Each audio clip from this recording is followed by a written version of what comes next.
Hello, it's Laid Back Reacts here again. This one I'm going to do is Best of Stephen Fry on religion. He's done some pretty good stuff on this subject. Well, considering that Christians don't accept homosexuals and that, but I don't think he'd be a fan even if he wasn't.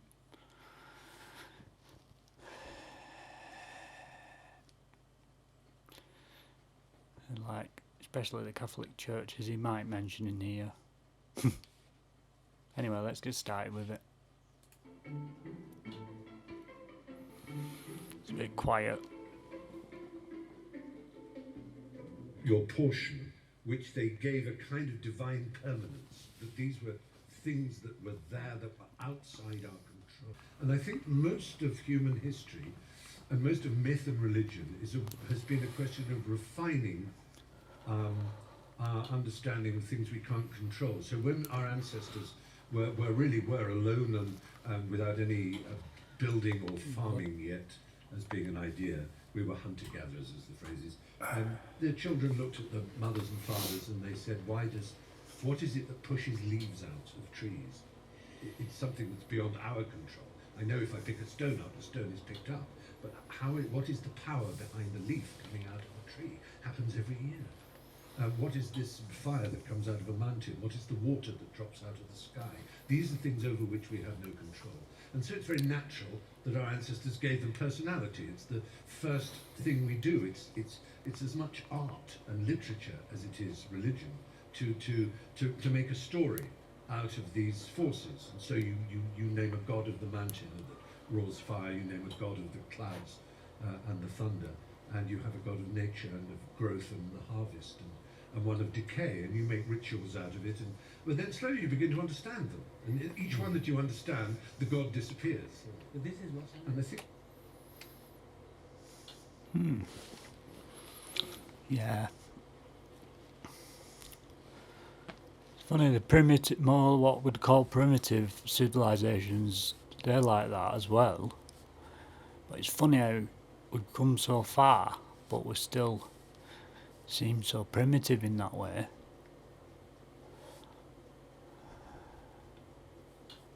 Still have strange superstitions and things like that. Let's have a look where we're up to. Video must be around about here. idea. There is an ideal to which we strive, and the Greeks are constantly striving towards something better. They don't believe. Bit back. Strange. I can't remember what I was up to now. Genius of the Greeks lay in this understanding of eschatology, of the idea of a life after death. And it was put by Simon, I think, the Greek, who said, any single... The god disappears. Annoying for you, isn't it? Oh, there we and I go. think Plato and the Greeks understood the idea of heaven. Although they talked about God and heaven, they knew them exactly as a model, as an idea. It was an ideal to which we strive. And the Greeks are constantly striving towards something better. They don't believe, as Simon Raven, the novelist, put it, the genius of the Greeks lay in this understanding of eschatology, of the idea of a life after death. And it was put by Simon, I think, the Greek, who said, any single person who tells you that they know what happens to a human being after they have died is either a liar or a fool. It's a simple and obvious thing to say, but the Greeks had that. And it's mysterious to us because we tribally and for hundreds of years, almost 1,500 years, struggled to have such a simple, honest, open idea. Anybody who tells you what happens after you die is either a fool or a liar. I've read you saying somewhere that we must believe there is no life after death. Oh yes. And because we will live a very bad life unless we do believe. Because if we think that this is just a preparation. Absolutely. Yes. Yeah, definitely. I think they missed a trick, the religious, when they instead of making the most of life while they're alive, they're just waiting to die sometimes. So, and the whole thing, which they probably will touch on, about if you repent and stuff like that, you get out of jail free card.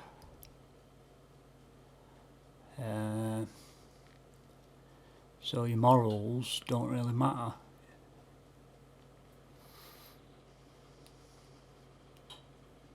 Whereas I think they do. Anyway, let's continue.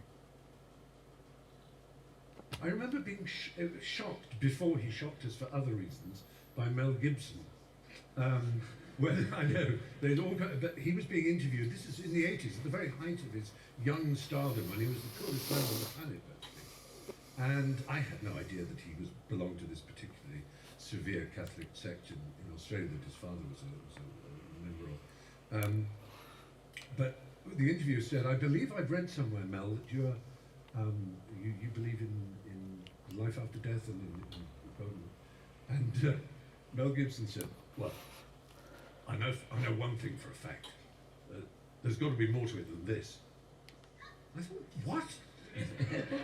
What? Even if you were just an ordinary guy, to say, "Oh yeah, there's America, there's Australia, there's Europe, there's the Lake District, there's the poles, there's the deserts, there's the tropics, there's the bushes, there's the galaxy, there's the galaxy, universe." but there's got to be more than that, surely. But not only that, you are a star who can have as much sex as you can eat, and as much money as you could possibly demand, and you feel it's somehow not enough, And this idea that, and of course, all kinds of obvious ways of knowing that religion, uses the afterlife and the threat of something better as a way of allowing people, forcing people to put up with what they've got. But yes, I do believe that even on its own terms, if you believe in an afterlife, it limits this life. It's just, you've got to, as Oscar Wilde said, try the fruit of every tree, of every orchard in the world. And some will be bitter, and some will be too addictive, and so on. But if you, and so I often say to religious people, I said, I would say, well, suppose, a Calvinist appears at the gates of heaven, and St. Peter says, "So, what did you make of cannabis sativa, the plant there?" "Oh, I never tried that." No. Have you any idea how much effort went into making this very special plant? I'm not saying you should have nothing but you didn't even try it? Or, what about wine? "Oh, no wine touched my lips." You fucker, do you know how complex the grape is? Unique of all fruits, you don't have to add sugar for it to turn into this remarkable drink, and you didn't even bother to try it. That's such an extraordinary idea. I mean, you should, on your deathbed, you should be going, "Damn it, I never drank milk from the armpits of a Nepalese virgin," or whatever it is that, I don't know, that wouldn't be my particular one, but some people, I never climbed Kilimanjaro, I never, there's so much. That's so beautifully put. Exactly right. Now, it's perhaps unfair of me as a gay man to moan at this enormous institution, which is the largest and most powerful church on earth, has over 1 billion, as they like to tell us, members, each one of whom is under strict instructions to believe the dogmas of the church, but may wrestle with them personally, of course. It's a little hard for me to know that I am disordered, or again, to quote Ratzinger, that I'm guilty of a moral evil, simply by fulfilling my sexual destiny as I see it. It's hard for me to be told that I'm evil, because I think of myself as someone who's filled with love, whose only purpose in life was to achieve love, and who feels love for so much of nature and the world and for everything else, and who, like anybody decent and of an education, realizes that in order to achieve and receive love, it's a struggle. It's not one that needs a pope to tell you how to do it. It certainly isn't one who needs a pope to tell you that you're evil. With 6% of all teenage suicides being gay teenage suicides, we certainly don't need the stigmatization, the victimization that leads to the playground bullying when people say you're a disordered, morally evil individual. That's not nice. It isn't nice.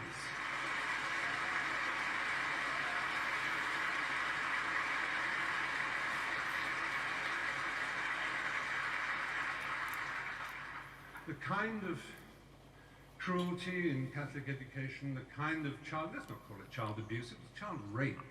The kind of child rape that went on systematically for so long.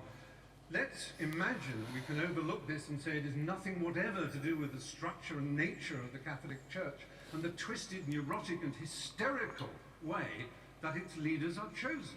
The celibacy, the nuns, the monks, the priesthood. This is not natural and normal, ladies and gentlemen, in 2009. It really isn't.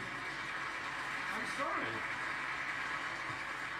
For me to be called a pervert by these extraordinarily sexually dysfunctional people, I don't think human history's ever had more.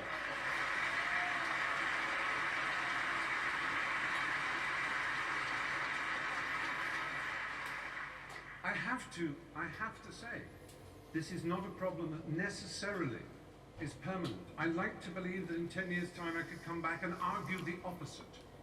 Even though I talked about the history and the structural problems of this benighted institution, and the cruelty and the unpleasantness it has caused around the world, I have yet to approach one of the subjects dearest to my heart. I've made 3 documentary films on the subject of AIDS in Africa. My particular love is the country of Uganda. It's one of the countries I love most in the world. Been there many times. I've interviewed Yoweri Museveni and his wife Janet. Before, unfortunately, she suddenly saw God.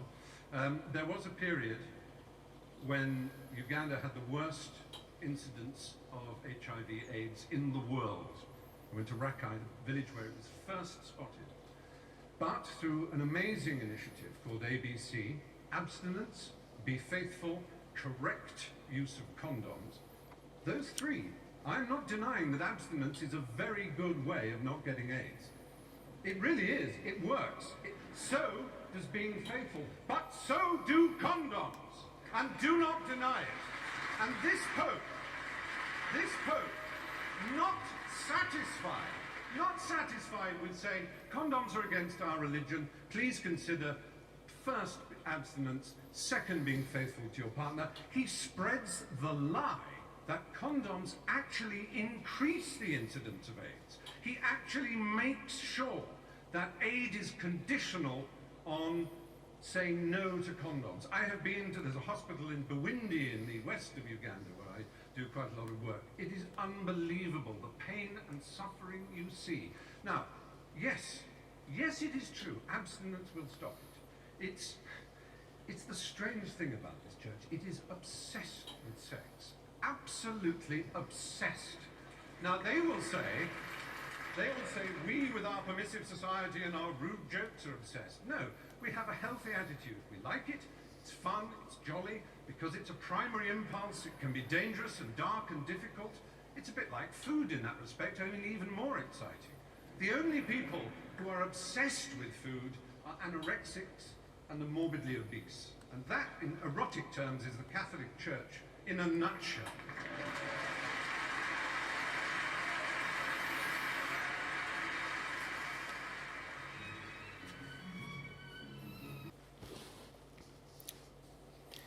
Yeah, I thought that last point on